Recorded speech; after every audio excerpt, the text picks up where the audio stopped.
The underground peace movement. What the heck is that? The underground peace movement. So this painting right here is, that used to be my logo.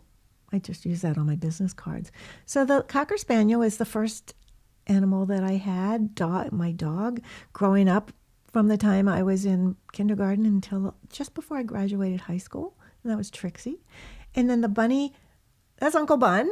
And he was giant. He was huge. I had him in my college years in graduate school.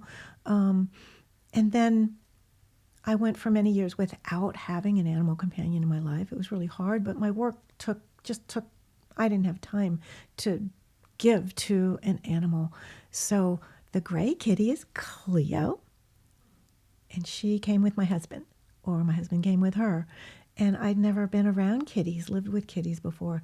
She changed my life, and she's the one who started me on a mission to learn about health and good nutrition for animals. And she's the one who got me to animal communication, and she's the one who got me to meditating with animals a little bit. But she started me on this journey that she called the underground peace movement. What the heck does that mean? Oh, and I didn't introduce the two other kitties. So the tortoiseshell kitty, that's Katie, and she was lived with us at the same time that Sammy did, which is the other kitty by the bunny. And then Nathan is the horse, the white horse. And I never had a horse of my own. He's the closest thing that I've ever come to my heart and soul horse, and my great teacher. So that's why they're in this painting. But Cleo, the underground peace movement, what the heck is that all about? So what the underground peace movement means is one human at a time, opening their hearts and they're listening with, their heart and their mind and their soul to the animals and what animals have to teach. And if we do that, this world would be a whole different place. Can you feel into that? What does that feel like to you? The underground peace movement with animals leading the way, teaching us. But in a way, they're showing us the way. And they're walking with us hand in hand on this journey of life where they're making our lives richer and we make their lives richer. Those of us that have animals in our lives in that way. And this is not just our animal companions that live with us. Wild ones, animals everywhere. And then let's take it even further. What?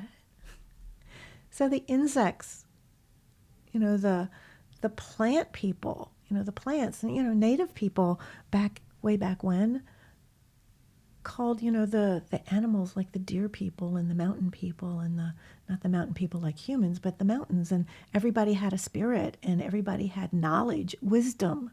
And we as humans, they as humans would ask for guidance and wisdom, from all of the different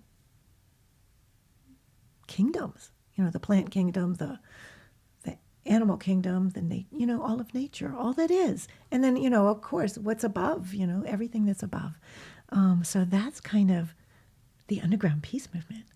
So one human at a time, opening and listening and just being. Isn't that lovely?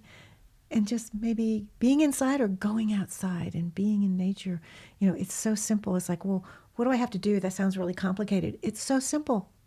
Just be and breathe and be quiet and just kind of be with whatever is in nature. Oh, thanks. Thanks, Marcus.